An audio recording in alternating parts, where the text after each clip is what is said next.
"ఉమ్, ఇప్పుడు చెప్పు, నీకెక్కడికి ప్రయాణం కావాలనుంది?"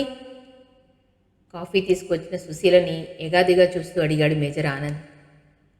రాత్రంతా తన తెలివి తక్కువతనానికి చింతిస్తూ నిద్రకు దూరమైన సుశీల కళ్ళు బరువుగా వాలిపోయాయి. "ఉమ్, చెప్పు. నా ఇల్లు నీకు వెగటనిపించిన నాడు నీ ఇష్టం వచ్చిన చోటికి వెళ్ళే స్వతంత్రం నీకెప్పుడూ ఉంటుందని నిన్ను నాతో తీసుకొచ్చినాడే చెప్పాను" అన్నాడాయన. అంకుల్, మనసులోని బాధంతా ఆ ఒక్క ముక్కలోనే వ్యక్తమయ్యేటట్లుగా పిలిచింది. అంకులా? ఎకసెక్కంగా ఉంది ఆయన కంఠం. నేను నీకేమీ కాను. నన్ను అలా పిలవకు. I'm simply Anand, that's all అన్నాడు. సుశీల కళ్ళమట నీళ్లు తిరిగాయి గిర్రున. నేను నేను చాలా పొరపాటు చేయబోయాను. నన్ను నన్ను క్షమించండి అంది వణుకు నదుము పెట్టుకుంటూ ఒక్కొక్క మాటే నెమ్మదిగా. నీకు అసలు ఇల్లు దాటి వెళ్లాలన్న బుద్ధి ఎందుకు పుట్టింది? ప్రశ్నించాడు ఆయన. ఆయన భీకర రూపం చూస్తుంటే ఏం మాట్లాడడానికి తోచలేదు సుశీలకి. నాకు తెలుసు, విజయ్ వచ్చాడు, వాడి ఇంట్లో ఉండడం నీకు కష్టంగా ఉంది, ఆ మాట ఎందుకు చెప్పవు కదా అన్నాడాయన. కాదు అంది తడబడుతూ సుశీల. ఆమె నోటి వెంట అబద్ధం సాఫీగా రాలేదు. ఎందుకు కాదు? అదే నిజం అన్నాడాయన. ఆయన కంఠం కంగుమంది. కానీ ఒక్కటి గుర్తుంచుకో, నువ్వీ ఇంట్లోంచి వెళ్ళిపోవడానికి వీల్లేదు. అవసరమైతే వాడే వెళ్ళిపోతాడు అన్నాడు. తన మనసులో భయాన్ని ఆయన పసిగట్టేటని పూర్తిగా అర్థమైన సుశీల నిస్సహాయంగా చూసింది. పిచ్చి పిచ్చి ఆలోచనలు మానేసి ఎప్పట్లా నిశ్చింతగా ఉండు. నిద్రపోయాననుకుని ఇంకెప్పుడు అలాంటి వెరిమొరి పనులు చేయకు. నీలో నేను ఆశించిన మార్పు వచ్చే వరకు నేను ఆదమర్చి నిద్రపోతానని మాత్రం అనుకోకు. నీ మీద నాకేమీ కోపం లేదు. ఉన్నదల్లా బాధ. నీలో మార్పు చూడలేకపోతున్నాననే బాధ. ఆవేశాలకు లోబడకు. స్థిమితంగా నీ చుట్టూ ఉన్న వాళ్ళని అర్థం చేసుకుందుకు ప్రయత్నించు. లోపలికి వెళ్ళు అన్నాడాయన. చివరికి వచ్చేసరికి ఆయన కంఠం అతి శాంతంగా మారిపోయింది. సుశీల మౌనంగా బయటికి నడిచింది. గుమ్మం ఎదురుగా విజయ్ ఎప్పుడొచ్చాడో, అంతా విన్నాడో ఏమోనని సుశీలకి గుండె దడదడలాడింది. అతన్ని గమనించినట్లుగా వంటింటికేసి నడిచింది. ఒక పక్క తల పేలిపోతోంది. కాస్త కాఫీ గొంతులో పడితే కానీ బుర్ర పనిచేయదనుకుంటూ గ్యాస్ స్టవ్ వెలిగించి పాలగిని పెట్టింది. తన ప్రాణానికి విజయ్ రాక ఎన్ని తిప్పలు పెడుతోంది. విజయ్ అంకుల్కి కొడుకు, రాక ఎక్కడికి వెళ్తాడు? తనెందుకంత అవకతవక ఆలోచనలతో సతమతమైపోతోంది. తాడుని చూసినా పామేను జడిసే విచిత్ర మనస్తత్వం ఏర్పడింది తనకి. ఇది మంచిది కాదేమో. తనను కన్న బిడ్డలా చూసుకుంటున్న అంకుల్ తన ప్రవర్తనకి ఎంత బాధపడి ఉంటారు. పెనుగాల్లో చిగురాకులో ఓడికిపోతున్న తనని ఆదరించి చేరదీసి మామూలు మనిషిని చేయాలన్న తాపత్రయపడుతున్న అంకుల్ తన గురించి ఏమనుకుంటున్నారు? అంకుల్ ఎంతో మంచివారు. అంత మంచివాడికి కొడుకెక్కడైనా దుష్టుడవుతాడా? అన్నీ తన భయాలేనేమో. అతని రూపంలో, చూపులో, మాటలో ఎక్కడా కరుకుదనం లేదు. కానీ శ్రీధర్ని కూడా ఇలాగే రూపం చూసి మోసపోయి పొరపాటుగా అంచనా వేసుకుంది తను. వాడు నిలువెల్లా విషమని రుజువు చేసుకున్నాడు. ఈ వ్రధవ ప్రపంచంలో ఎవరిని నమ్మాలి, ఎవరిని నమ్మకూడదు? సుశీల మనసంతా గజిబిజిగా ఉంది.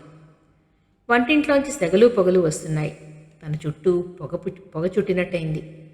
లోపల బయట అంతా వేడిగా, ఇంకా వేడిగా అయిపోతోంది. ఆ వేడి తన్ని దహించేస్తుందేమో అనిపించింది. శరీరము, మెదడు వేడిగా అయిపోతున్నాయి. ఏమిటో ఇంత వేడి? పిచ్చిదానిలా కిచెన్ వెంటిలేటర్లోంచి శూన్యంలోకి చూస్తోంది. ఆ వేడి లిప్త కాలంలో భరించరానిదిగా తయారై అప్రయత్నంగా ఉన్న చోటు నుంచి కదిలింది. త్రుటిలో జరిగింది ఆకలింపు చేసుకుని పిచ్చిదానిలా అరిచింది. బయట చెంగు భగ్గుమని మండిపోతోంది. మరుక్షణం తను విజయ్ చేతుల్లో. విజయ్ ముందు వెనకలు ఆలోచించకుండా 2 చేతులతో పైట చెంగు నలిపేస్తున్నాడు. కొయ్యబారి నిల్చిన సుశీలకు 2 నిమిషాల వరకు సిగ్గు కానీ భయం కానీ ఏమీ అనిపించలేదు. కానీ నల్లగా అయిన చోట నీళ్లతో అర్పుతున్నాడు విజయ్. అతని చేతుల నిండా మసి. ముఖం కందిపోయి భయంకరంగా ఉంది. సుశీలకు అప్పటికి తెలివి వచ్చినట్టయింది. స్టవ్ వెలిగించి నేల పారేసిన అగ్గిపుల్ల నేల మీద పారాడుతున్న బయట చెంగును ఎప్పుడు అంటుకుందో తనకి తెలియనేలేదు. ఏం జరిగిందో ఎలా జరిగిందో అంతా అయోమయంగా ఉంది. అదురుతున్న గుండెల్లో అతని చేతిలో అదురుతున్న గుండెల్ని అరచేతిలో పెట్టుకొని అతని చేతిలోంచి కొంగు విడిపించుకుని తూనీగలా పరుగున తన గదిలోకి పారిపోయిందామె. కాలిన చీర మార్చుకుని బయటికి రావాలని తలుపు తెరిచి సుశీల నిస్తేజంగా ఉండిపోయింది. ఎదురుగా విజయ్ చొరవగా లోపలికి వచ్చి తలుపు దగ్గరగా వేసేశాడు. అప్రయత్నంగా సుశీల కాళ్ళు వెనక్కి నడిచాయి. చూడండి అన్నాడు. విజయ్ గొంతు చూపు రెండూ పదునుగానే ఉన్నాయి. నేను దెయ్యాన్ని భూతాన్ని కాదు, నేను మీలాంటి మనిషినే. అర్థం పర్థం లేని భయాలతో మీరు చాలా అవివేకంగా ప్రవర్తిస్తున్నారు. ఇందాక మీతో నాన్నగారు ఏమన్నారో నేను విన్నాను. పరిస్థితి నాకు అర్థమైంది. మీకు నా ఉనికి కష్టంగా ఉంటే తక్షణం ఇంట్లోంచి వెళ్ళిపోతాను నేను. నా కారణంగా మీరు కాల్చుకు చావక్కర్లేదు. ఈ సంగతి నాన్నగారికి తెలిస్తే చాలా బాధపడతారు. ఇన్నాళ్లుగా చూస్తున్నా ఆయన గురించి మీరేమీ తెలుసుకోలేదనిపిస్తోంది. ఇంకా నా గురించి మీకు తెలియకపోయినా మీ గురించి నాకు పూర్తిగా తెలుసు. మీ మానసిక స్థితిని నేను అర్థం చేసుకోగలను. లేనిపోని భయాలతో అనుమానాలతో మీ జీవితం నరకం చేసుకుని మీకు సంబంధించిన వారి జీవితాలు కూడా నరకం చేయకండి. నాన్నగారికి మీకు మధ్య ఉన్న అనుబంధం చూశాక నేను లేకపోయినా పర్వాలేదన్న ధైర్యం ఏర్పడింది నాకు. నేను తప్పకుండా వెళ్ళిపోతాను. నా విషయంలో మీరు నిశ్చింతగా ఉండొచ్చు అన్నాడు. చెప్పదలుచుకుందేమిటో గడగడా చెప్పేసి వెనక్కి తిరిగి కూడా చూడకుండా తలుపు తెరుచుకుని బయటికి వెళ్ళిపోయాడు విజయ్. సుశీల అవాక్కయి నిలబడిపోయింది. బట్టకాలిన వాసన ఎక్కడా అని అడుగుతున్నాడు మేజర్ ఆనంద్. దూరాన్న ఏదో పెంటకుప్ప కాలుతోంది అన్నాడు విజయ్ సమాధానంగా. తను కావాలనుకుని నిప్పంటించుకుందనుకుంటున్నాడు విజయ్. అసలు తన చెంగు ఎప్పుడు అందుకుందో తనకే తెలీదు. ఆ సమయానికి అతను రాకపోయి ఉంటే తను ఆపుకోలేకపోయేదేమో కూడా. అతను చాలా నిష్ఠూరంగా మాట్లాడాడు. తన నుంచి ఏమీ వినకుండానే వెళ్ళిపోయాడు. అయినా ఇప్పుడు నిజం చెప్పినా నమ్మడేమో. అవును, తన చేతలు నమ్మనివ్వు మరి అనుకుని దిగులు పడిపోయింది సుశీల. హఠాత్తుగా ఆమెకెందుకో విజయ్ అంటే ఉన్న భయం పోయినట్టయింది. పరిగెత్తుకు వెళ్ళి నేను కోరి కాల్చుకోలేదు, నన్ను నమ్మండి అని చెప్పాలనిపించింది. సురేంద్ర వచ్చాడు. ఇక ఆమెకు ఆ అవకాశం చిక్కలేదు. డాక్టర్ సురేంద్ర అంటే కూడా సుశీలకి భయం తగ్గినట్టు అనిపించింది. ఎవరూ చెప్పకుండానే తనే కాఫీ చేసి తీసుకెళ్ళి అందరికీ ఇచ్చింది. సీతారాం నవనవలాడే కూరగాయలు పట్టుకుని వచ్చాడు. వాటిని చూస్తుంటేనే ఆకలి అధికమవుతున్నట్లుంది. సీతారాం సహాయంతో చకచకా వంట ముగించింది. సురేంద్ర వెళ్ళిపోతున్నాడు. విజయ్ కూడా అతనితో పాటు కారు దగ్గరికి నడుస్తున్నాడు. తన చేతి భోజనం చేయవలసి వస్తుందని వెళ్ళిపోతున్నాడేమిటి చెప్పమా అని భయపడింది సుశీల. విజయ్ వెళ్ళలేదు. తేలిగ్గా ఊపిరి తీసుకుంది. మేజర్కి భోజనం తీసుకెళ్తుంటే విజయ్ దూరాన్నించి చూస్తూ ఊరుకున్నాడు. తొలి రోజులా చేతిలో నుంచి అందుకోలేదు. విజయ్కి తనకి ఒకేసారి వడ్డించుకుంది. విజయ్ భోజనానికి వచ్చాడు. కానీ సుశీల కేసి కన్నెత్తి చూడలేదు. ఏం కావాల్సిన సీతారాంని పిలుస్తున్నాడు. విసుక్కుందామే. భోజనాలు అయిపోయాయి. ఏమి చెప్పడానికి అవకాశం రాలేదు. మేజర్ ఆనంద్కి మందులు ఇవ్వడానికి వెళ్ళింది. విజయ్ అప్పుడు కూడా అడ్డు రాలేదు. మధ్యాహ్నం 2 అయింది. నాన్నగారు, నేను ఈవేళ ఊరెళ్తున్నాను అంటూ ప్రయాణానికి బట్టలు కూడా వేసుకుని సిద్ధమై వచ్చి చెప్పాడు విజయ్. అప్పుడే పడుకుందాం అనుకుంటున్న మేజర్ వింతగా చూశాడు. పక్కనే కూర్చున్న సుశీలను మారు ఓరగా చూశాడు. సుశీల బిక్కమొహం వేసింది. రావడం పోవడం అంతా నీ ఇష్టమేనన్నమాట. ఎందుకు వెళ్తున్నట్టు తీవ్రంగా అడిగాడు ఆనంద్. విజయ్ మౌనంగా తలదించుకున్నాడు. నువ్వింత హఠాత్తుగా ఎందుకు వెళ్ళిపోతున్నావో నాకు తెలుసులే అన్నాడాయన. సుశీల గుండెల్లో రైళ్లు పరిగెడుతున్నాయి. అంకుల్ అంది బేలగా. నీకు తెలియదులే సుశీల, వీడి సంగతి నీకేమీ తెలీదు. వీడి తోటి వాళ్ళంతా చక్కగా పిల్లా పాపలతో సంసారాలు చేసుకుంటూ ఉంటే వీడో సన్యాసిలా తయారవుతున్నాడు. నేను మళ్ళీ కాస్త కోలుకుని ఎక్కడ పెళ్లి ఊసెత్తుతానని వీడి భయం. అందుకే ఈ పలాయనం. వీల్లేదు. ఈసారి నువ్వు ఒంటరిగా గడపడానికి వీలే లేదు ఎన్ని సంబంధాలు వస్తున్నాయో చూడు నీకోసం అంటూ ఓ ఫోటోల కట్ట విజయ్ ముందు పడేశాడు. విజయ్ పెళ్లి కూతుళ్ల ఫోటోల వంక చిరాగ్గా చూశాడు. ఇప్పుడు నేను వచ్చింది పెళ్లి చూపులకు కాదు అన్నాడతను. ఆ సంగతి నాకు తెలుసు అన్నాడు మేజర్. అయితే నన్ను వెళ్ళనివ్వండి అన్నాడు విజయ్.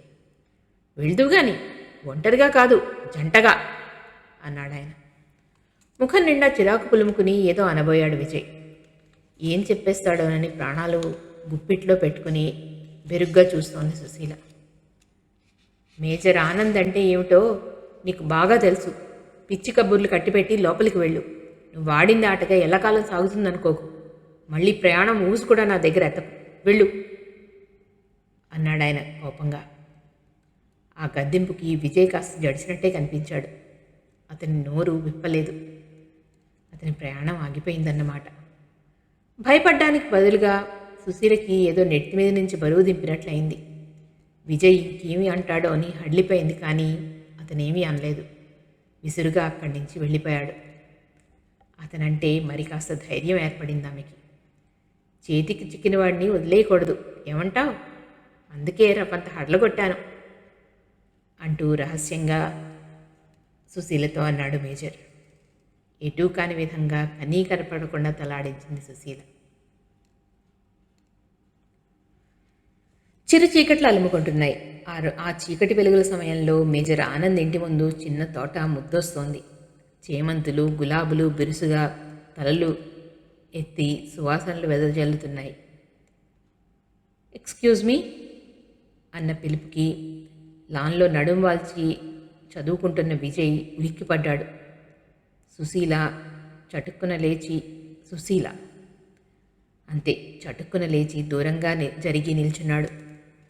ఈ అవకాశం కోసం ఎదురుచూస్తున్న సుశీలకి తీరా అతని ముందుకి వచ్చేసరికి ఏం చెప్పాలో జ్ఞాపకం రాకుండా పోయింది. అతనే అన్నాడు, నేను సిన్సియర్గా చెప్తున్నాను, నన్ను నమ్మండి. నేను వెళ్ళిపోవాలనే అనుకున్నాను, కానీ నాన్నగారే అన్నాడు. తనేం చెప్పాలనుకుని వచ్చిందో చటుక్కున జ్ఞాపకం వచ్చింది సుశీలకి. ఎంతసేపు మీ ధోరణి మీదే, కానీ నేను చెప్పేదేం వినిపించుకోరా విసుగ్గా అడిగింది. విజయ్ ఏమీ అనలేదు. ఏం చెప్తుందా అని మాత్రం ఆశ్చర్యంగా చూస్తున్నాడు. క్రమంగా సుశీల ముఖాన్ని విషాదం ఆవరించి కంఠం సన్నగా వణుకుతుంటే అంది, నా గురించి మీకంతా అంకుల్ చెప్పే ఉంటారన్న సంగతి నాకు తెలుసు. మీరు అనుకున్నది నిజమే. నేను తిన్న దెబ్బకి నా మనస్తత్వమే మారిపోయింది. అడుగడుగునా భయం, అనుమానం, పిరికితనం నన్ను స్థిమితంగా ఆలోచించనివ్వకుండా పిచ్చిదానిలా చేసేస్తుంటాయి.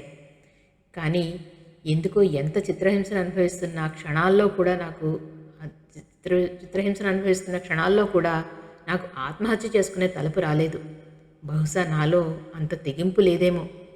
అదే ఉంటే ఈ పాడు జీవితం ఏనాడో అంతమై ఉండేది.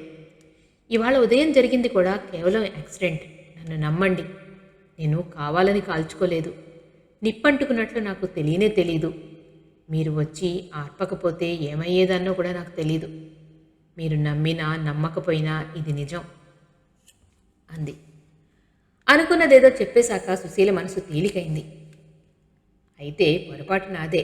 నేనేదో ఆవేశంలో దురుసుగా కూడా మాట్లాడుంటాను, క్షమించండి అన్నాడు ఎంతో మార్దవంగా విజయ్. సుశీల ముఖం వికసించింది. సందర్భం వచ్చింది కనుక ఒక్క మాట చెప్తాను, ఏమీ అనుకోకండి. తగని దెబ్బతిని ఉన్న మీ ఎదుట భయాలు, సందేహాలు కలగడం నిజమే, కానీ ప్రపంచంలో మనుషులందరూ ఒకే రీతిలో ఉండరు. ఒకే తల్లి కడుపున పుట్టిన అన్నదమ్ముల్లో, అక్క చెల్లెళ్ళలో సైతం ఎంతో వైరుధ్యం ఉంటుంది. అలాంటప్పుడు ఒకడెవడో దుర్మార్గంగా ప్రవర్తించాడని అందరూ అలాంటి వాళ్ళని భయపడితే అర్థం ఉందా?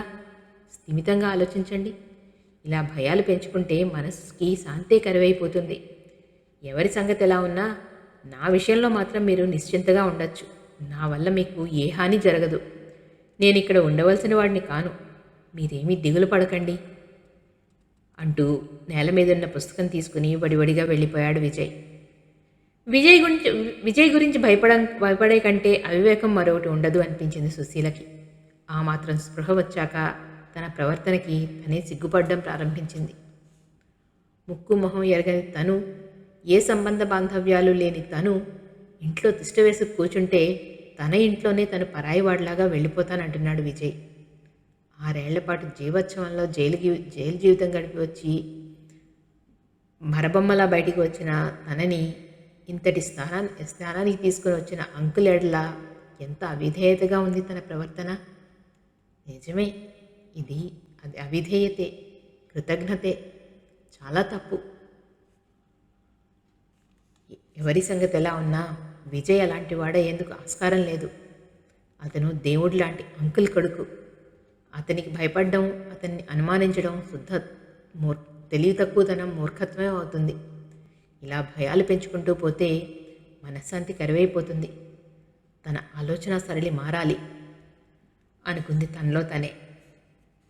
ఇలా అనుకునేసరికి సుశీల ఒళ్ళు మనసు తేలిగ్గా ఉన్నట్లు అనిపించాయి. 2 రోజుల నుంచి అతలాకుతలం అయిపోయిన మెదడు నిర్మలంగా ఉంది. ఆకాశంలో శుద్ధ విజయచంద్రుడు ఓరగా మందహాసం చేస్తున్నాడు కనిపించకుండా. వారం రోజులు ఇట్టే గడిచిపోయాయి. దెబ్బలు పూర్తిగా మానకపోయినా మేజర్ ఎప్పట్లా పులిపిల్లలా లేచి ఇల్లంతా కలిగి తిరుగుతున్నాడు. తనకు జడిసి నోళ్లు మూసుకున్న సుశీల్ని ఓ కంట, విజయ్ని ఓ కంట కనిపెట్టి నవ్వుకుంటున్నాడు. మీసం మెలేసుకుంటున్నాడు. సుశీల్లో మార్పు ఆయనకు ఘన విజయంలాగా ఉంది. ఆ రోజు చిన్న సైజు దుమారం రేగింది ఇంట్లో. విజయ్ ఏ పెళ్లి కూతుళ్ళని చూడనని మొరాయించడంతో తండ్రి కొడుకుల మధ్య పేచీ వచ్చింది. సుశీల వీలైనంత వరకు వాళ్ళిద్దరినీ తప్పించుకుని తిరుగుతోంది. మధ్యన ఇరుక్కుంటే ఎవరి పక్షం మాట్లాడవలసి వస్తుందో అని భయం. భోజనాల దగ్గర కూడా ఒకళ్ళతో ఒకళ్ళు మాట్లాడుకోలేదు. భోజనానంతరం మేజర్ నిద్రకు ఉపక్రమించాడు. సుశీల తన గదిలో కూర్చుని ఏదో పుస్తకం తిరిగేస్తోంది. మెల్లగా తలుపు తట్టిన శబ్దం అయింది. సుశీల, విజయ్ అతి నెమ్మదిగా పిలిచాడు. అనుకున్నంతా అయింది. ఈ విజయ్ తన పక్షాన్ని ఏదో చెప్పమంటాడేమో అనుకుంటూ భయపడుతూనే తలుపు తెరిచింది. ఎవరో సుందరయ్యట, సంగీతం టీచర్, మీకోసం అన్నాడు. అతని మాట పూర్తి కాకుండానే ష్, నెమ్మది అంటూ ఆనంద్ గదికేసి ఓ మారు చూసి అతను నిద్రపోతున్నాడని నిర్ధారించుకొని మెల్లగా చెప్పడం ప్రారంభించింది. చూడండి, నాకు బలవంతపు బ్రాహ్మణార్థంలా ఈ సంగీతం బెడతోటి వచ్చి పడింది. వద్దు మర్రో అంటే ఈ అంకుల్ వినరు. నాకు సంగీతం నేర్చుకునే ఆసక్తి ఏమాత్రం లేదు ఇప్పుడు. దయచేసి అంకుల్కి తెలియకుండా అతన్ని ఎలాగైనా సాగనంపారంటే మీ మేలిక జన్మలో మర్చిపోను ప్లీజ్ అంటూ అర్థింపుగా చేతులు జోడించింది సుశీల. నాన్నగారితో వచ్చిన చిక్కే ఇది. అంతా తనిష్ట ప్రకారమే జరగాలంటారు. నా కష్టాలు మీరు కళ్ళారా చూస్తూనే ఉన్నారు కదా అంటూ వచ్చిందే అవకాశం అని తను ఘోష పెట్టాడు విజయ్. సుశీలకి విజయ్ ఆత్మీయుడిలా కనిపించాడు. ఇంతకీ ఆ రోజు ఈ శాల్తీ అనుకునేనా నన్ను మెట్లెక్కకుండానే అంటూ కుంభనంగా అదోలా అడిగాడు విజయ్. సుశీలకి ఆ రోజు సంఘటన జ్ఞాపకం వచ్చి తల వాలిపోయింది. అబ్బబ్బే, ఏదో ఊరికే అడిగాను, ఏమనుకోకండి. ప్రస్తుతం నాన్నగారికి తెలియకుండా అతన్ని పంపించేయాలంతే కదా అన్నాడు విజయ్ తలూపబోయి. పాపం, అతనికి ట్యూషను అంది కాస్త తటపటాయిస్తూ. అతని ట్యూషన్ గురించి మీరేం బాధపడకండి. అతనికి ఇట్టే మరో ట్యూషన్ కుదర్చగలను నేను అంటూ చిటిక వేశాడు విజయ్. ఎలా అడిగింది సుశీల.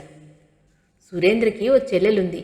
ఆ అమ్మాయికి మంచి టీచర్ని కుదర్చాలని వాళ్ళు అనుకుంటుంటే విన్నాను ఈరోజు. తిన్నగా సురేంద్ర అడ్రస్ ఇచ్చి అతని ఇంటికి పంపించేస్తాను, సరేనా అంటూ వెళ్ళాడు విజయ్. ఆ విధంగా ఒక గండం తప్పింది.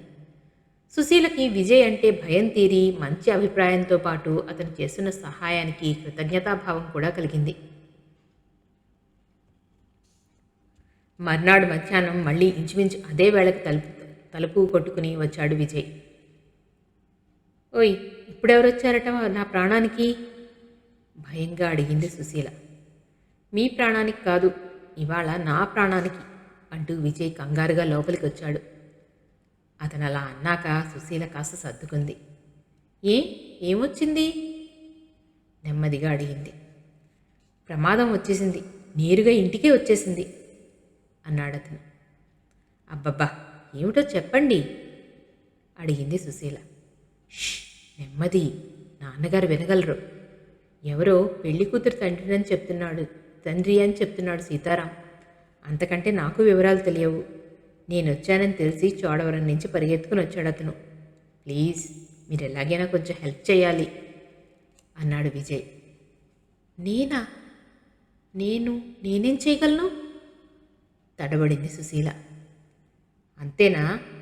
మీరు నిన్న హెల్ప్ అనగానే అడగకుండానే చేశానే, మీకు ఆ మాత్రం కనికరం లేదు నా మీద? విజయ్ని అతని గాబరాన్ని చూస్తుంటే సుశీలకి లోపలే నవ్వు వచ్చింది. తండ్రి పోలికలు బాగానే ఉన్నాయి అనుకుంది. విజయ్ ఆతృతగా చూస్తున్నాడు. ఇది మరీ బాగుంది. ఏదో సంగీతం టీచర్ని పంపించేయడం అనడం వేరు అంటున్న సుశీల మాట పూర్తి కానివ్వకుండానే అందుకున్నాడు విజయ్. ఇది అలాంటిది కూడా కాదు. పెళ్ళండి బాబు, పెళ్ళి అంటేనే నాకు హడల్. సరే, ఆ సంగతులన్నీ ఇప్పుడు ఎందుకులండి? ప్లీజ్ సాయం చేయరు అంటూ దీనంగా మొహం పెట్టాడు విజయ్. అంకుల్ ఏమంటారో మీతుగ్గా మేజర్ గదికి వేసి చూసింది సుశీల. ఆయనకి తెలియనివ్వకూడదనే కదండి అన్నాడు విజయ్. ఏం చేయమంటారు? నిస్సహాయంగా అడిగింది. అది అలా అడగండి. ఆ అబ్బాయికి అసలు పెళ్లి చేసుకునే ఉద్దేశమే లేదు. తండ్రి బలవంతాన్ని పెళ్లి చేసినా ఎప్పుడో ఓ రోజు సన్యాసుల్లో చేరిపోతాడు. అప్పుడు మీ పిల్ల సంగతి ఏమిటి? ఇంతే సంగతులు, ఆలోచించుకోండి అంటూ కాస్త భయపెట్టండి చాలు. అతనే లేచి చక్కాపోతాడు అంటూ గబగబా వల్లించాడు విజయ్. నాకెందుకో చాలా భయంగా ఉందండి అంటూ గుటకలు మింగుతూ ఇబ్బందిగా చూసింది సుశీల. నీకు భయంగా ఉందమ్మా, వాడికి లేదుగా ఆ భయం అంటూ మేజర్ ఆనంద్ ప్రవేశించాడు. ఆయన ఎప్పుడు అక్కడికి వచ్చాడో ఇద్దరూ గమనించనే లేదు. తండ్రిని చూసి చిన్నముఖం పెట్టాడు విజయ్. సన్యాసుల్లో చేరతావా? చేరరా, చేరు. దానికి డొంక తిరుగుడెందుకు? ఇప్పుడే చేరిపో. నేనే వెళ్ళి ఆ పెద్ద మనిషికి చెప్తానులే, నువ్వు హాయిగా ఉండు అంటూ కోపంగా చేతికర్ర ఊపుకుంటూ వెనక్కి తిరిగాడు ఆనంద్. సారీ అంది విజయ్తో సుశీల. డోంట్ వరీ అంటూ తలదించుకుని వెళ్ళిపోయాడు అతను. ఆ రోజు మేజర్ ఇంట్లో చిందులు తొక్కేశాడు. విజయ్ మొహం చిన్నబోయినట్లయింది. మారు మాట్లాడకుండా బట్టలేసుకుని ఎటో వెళ్ళిపోయాడు. సాయంకాలం అయింది. చల్లని గాలికి తలుపులన్నీ బిగించుకుని దట్టంగా శాలువా కప్పుకొని దర్జాగా మంచం మీద బైఠాయించి వేడివేడి కాఫీ చప్పరిస్తూ ఎవరి పట్టింపు లేకుండా ట్రాన్సిస్టర్లో ఖేల్ సమాచారం వింటున్నాడు మేజర్. ఇప్పుడు అనగా వెళ్ళిపోయిన విజయ్ ఇంకా ఇంటి మొహం పట్టనే లేదు. 7 దాటిపోయింది. ఆ ఊసే పట్టినట్లుగా ఉన్నాడు ఆనంద్. సుశీలకి కొంచెం చిరాకు వేసింది. ఇప్పుడు ఆమెకి విజయ్ పట్ల ఒక రకమైన సానుభూతి కూడా ఏర్పడుతోంది. అంకుల్ అంది మేజర్ గదిలోకి వచ్చి సుశీల. ఏమిటి అన్నట్లుగా తల తిప్పాడాయన. చూడండి ఎంత రాత్రైందో. ఆయన అదే అంటూ సందేహంగా ఆగిపోయింది సుశీల. ఆయనెవడు? సుశీల్ని ఇంకా మాట్లాడనివ్వకుండానే కస్సుమన్నాడు మేజర్ ఆనంద్. మీ అబ్బాయి గారు అంది గబగబా. వాడిని గారు గీరు అనకు, నాకు ఒళ్ళు మండుతుంది. ఏ ఇంకా ఇంటికి రాలేదనేగా? వాడికిల్లెందుకు? సత్ర భోజనం మటన్ నిద్ర అలవాటైనవాడు అన్నాడాయన కోపంగా. ఆ మాటతో కొడుకు గురించి ఆయన ఎంత పడుతున్నాడో అర్థమయ్యి సుశీలకి బాధ అనిపించింది. తన గదిలోకి పోయి వెచ్చగా లోపల కూర్చొని పుస్తకం చదువుకుందామన్నా మనసొప్పలేదు. ఆ తండ్రి కొడుకుల మధ్య తనకేమిటి సంబంధం? ఎంత తెంపుకుందామన్నా తెగని బంధమేదో పీకుతోంది. మేజర్ భోజనం అయిందనిపించి వెచ్చగా రగ్గు కప్పుకుని పడుకున్నాడు. పడుకునే ముందు నువ్వెవరి కోసం భోజనం కోసం ఎదురు చూడకుండా భోజనం చేసి పడుకో అని కూడా చెప్పాడు. రాత్రి 10 గంటలైంది. ఆమె విజయ్ కోసం ఎదురు చూస్తూనే ఉంది. అతని గురించి ఆలోచిస్తూనే ఉంది. తండ్రి ఆశ్రయం ఇచ్చిన తనలాంటి అనాథ కోసం అతను ఇల్లు వదిలిపోవడానికి కూడా సిద్ధపడ్డాడు అంటే అతని మీద గౌరవంతో పాటు అతని ప్రవర్తనకి ఆశ్చర్యం కూడా కలిగింది. సంగీతం టీచర్ సుందరయ్యని గప్చిప్గా సాగనంపడంతో ఇద్దరి మధ్య చనువు, స్నేహం, ఆత్మీయత కలిగాయి. నిత్యం ఇంట్లో అతని ప్రవర్తన, సరళ స్వభావం చూస్తుంటే అతను అంకుల్కి అచ్చమైన కొడుకు, తను భయపడే బయట ప్రపంచానికి చెందిన మనిషి కాదు అనే నమ్మకం గట్టిగా కలిగింది. ధైర్యం కలిగింది. అలాంటి విజయ్ భోజనానికి రాకపోతే తను తినేసి పడుకోవడానికి సుశీలకి మనసొప్పలేదు. ఓ మూల నిద్ర ముంచుకొస్తోంది. సుశీల ఒక్కరితే డైనింగ్ టేబుల్ ముందు కూర్చుని కునికిపాట్లు పడుతోంది. హఠాత్తుగా తలుపు తోసిన శబ్దమైంది. అమ్మయ్యా అనుకుంది సుశీల.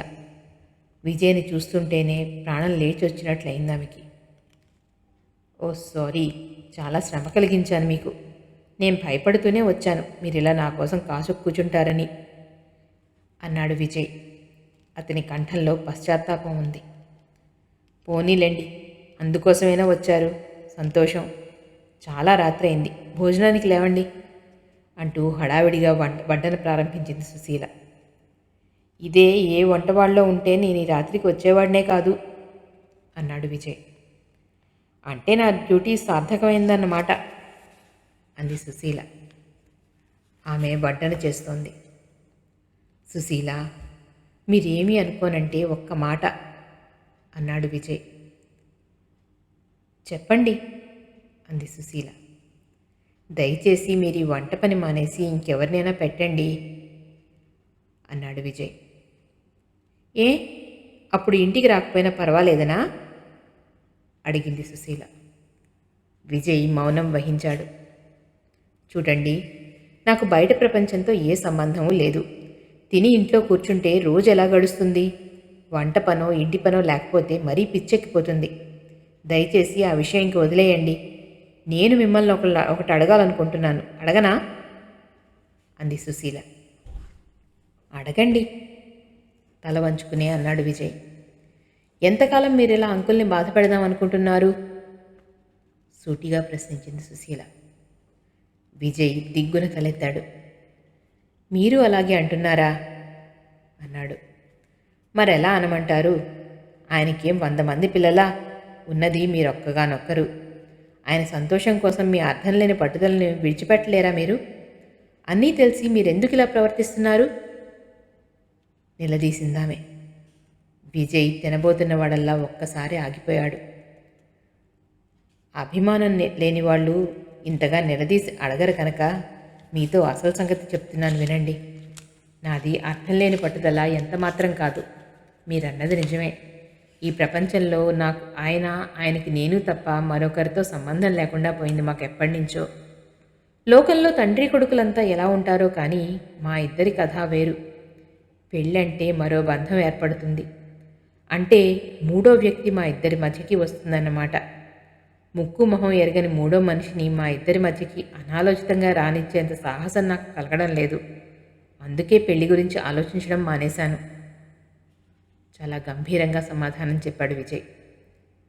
సరిపోయింది, ఇంకా ఏం చెప్తారో అనుకున్నాను అంటూ నవ్వకుండా ఉండలేకపోయింది సుశీల.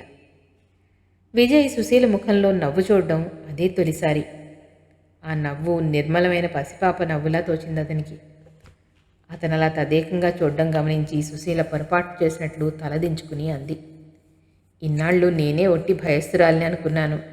ఊహల్లోనే భయపడే మీ వంటి వాళ్ళు కూడా ఉన్నారని తెలిసాక నాకు కాస్త ధైర్యం వస్తోంది. మీ పట్టుదల నిజంగా అర్థం లేనిది.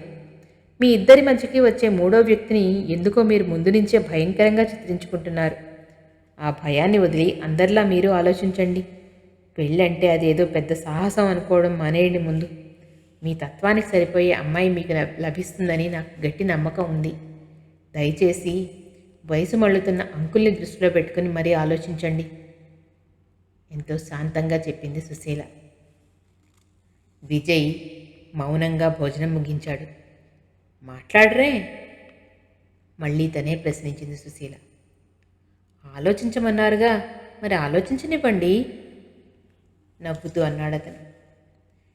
కానీ ఒక్క షరతుపైనే నేను ఆలోచించడం కూడా జరుగుతుంది అన్నాడు మళ్ళీ. ఈ వంట వడ్డన మానేసి వంట మనిషిని పెడతానని ముందుగా మాట ఇవ్వాలి అన్నాడతను. ఏ, నా చేతిలో విషం ఉందా లేక నా వంట బాలేదా ప్రశ్నించింది సుశీల. చచ, అదేం కాదు, అలా ఏమనుకోకండి, అది నేను పెట్టిన షరతు అంతే అన్నాడు కొంటిగా అతను. మీరు సీరియస్గా అంటున్నారా అడిగింది సుశీల. ఆహా, యమ సీరియస్గా అన్నాడు అతను. సుశీల ముఖం గంభీరంగా మారింది. సరే, ఆలోచిస్తాను అందామే. ఏమిటి ఆలోచిస్తారు ప్రశ్నించాడు అతను. మీ షరతుకి ఒప్పుకోవడమా మాండమా అని అంది సుశీల. దీనికింత ఆలోచన, ఇదేం పెద్ద సమస్యని అన్నాడతను. నాకిది పెద్ద సమస్యే, ఆలోచించి చెప్తానులేండి అంటూ లేచి సీతారాంని పిలవడానికి వెళ్ళిపోయింది సుశీల.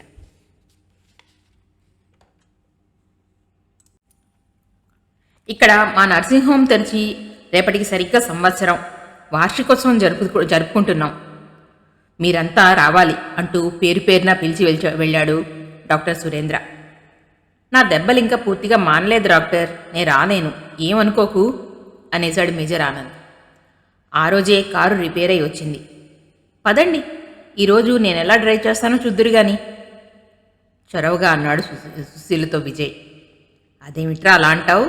సుశీలకి గడప దాటనని వ్రతం ఉంది కదా, తనెక్కడికొస్తుంది అంటూ తన గదిలోంచే ఒక కేక పెట్టాడు ఆనంద్. విజయ్ సూటిగా సుశీల ముఖంలోకి చూశాడు. ఏమండి, దేనికోసం వ్రతం చేస్తున్నారో తెలుసుకోవచ్చా గమ్మత్తుగా అడిగాడు. తెలుసుకోవచ్చు, గడప దాటితే ఈ మాత్రపు మనశాంతి కూడా హరించుకుపోతుందని అంటూ చప్పున అనేసి లోపలికి వెళ్ళిపోయింది సుశీల. ఆ రోజు విజయ్ కూడా ఫంక్షన్కి వెళ్ళనే లేదు. సుశీలకు ఏమీ అడగడానికి భయంగానూ గిల్టీగానూ ఉంది. ఈవినింగ్ వాక్ పూర్తి చేసుకుని మేజర్ వచ్చేసరికి భోజనాల వేళ అయింది. విజయ్ తన రూమ్లో పుస్తకం చదువుకుంటూ కూర్చున్నాడు. భలే భలే, చాలా మంచి వాసనలు వస్తున్నాయే, ఏది వేగం వడ్డించు అంటూ హడావిడి పడిపోతున్నాడు భోజన ప్రియుడైన ఆనంద్. అప్పటికి సీతారాం చేత 2 సార్లు భోజనానికి రమ్మని కబురు వెళ్ళింది విజయ్కి. ఆకలి లేదటమ్మా. సీతారాం 2 సార్లు వస్తూ అదే జవాబు చెప్పాడు. మీకు ఆకలి ఎందుకు లేదో తెలుసుకోవచ్చా నెమ్మదిగా విజయ్ గదిలోకి ప్రవేశించి అడిగింది సుశీల. ఎందుకేమిటి, లేదంతే, పీకల దాకా ఉన్నట్టుంది అన్నాడు విజయ్ లేచి కూర్చుంటూ. ఏమిటి పీకల దాకా ఉన్నది, నా మీద కోపమా, అంతే కదూ అడిగింది సుశీల. చచ, మీ మీద కోపం ఏమిటి అంటూ సర్దుకోబోయాడు విజయ్. కోపం కాకపోతే పంతం, ఏదో ఒకటి. నేను మీతో సురేంద్ర గారింటికి రాలేదని మీరు ఈ పూట తిండి మానేస్తున్నారు. దయచేసి నాతో పంతాలు పట్టుదలలు పెట్టుకోకండి. మీరెక్కడా నేనెక్కడా? మీ దయాదాక్షిణ్యాల మీద మీ పంచం ఏదో ఈ మాత్రపు ప్రశాంతంగా రోజులు గడుపుకుంటున్న అర్భకురాల్ని నేనెవరో, నా గతం ఏమిటో తెలిసి కూడా మీతో సమానంగా చూడాలనుకోవడం మీ సంస్కారం. ఆ సంస్కార హృదయాన్ని గౌరవించగలను, కానీ గిరి దాటిన దానినని వెలివేసిన ఈ బయట ప్రపంచపు హేళనని, అవమానాల్ని ఇంకా ఎదుర్కోలేను. అందుకే నాకు నేనే ఒక గిరి గీసుకున్నాను. ఈ గిరి దాటితే నాకు అంతా అశాంతే, అల్లకల్లోలమే. తెలిసి నేను అడుగు అందులో పెట్టలేను, అంతే. దయచేసి భోజనానికి రండి. మీరు భోజనం చేయకపోతే అంకుల్ నానా హడావిడి చేస్తారు. అంతేకాదు, నాకు కూడా చాలా బాధగా ఉంటుంది అంది చివరి మాటలు తనలోనే అనుకుంటున్నట్లుగా సుశీల. మిమ్మల్ని బాధించినట్లను వెరీ సారీ, పదండి వస్తున్నాను అంటూ లేచాడు విజయ్.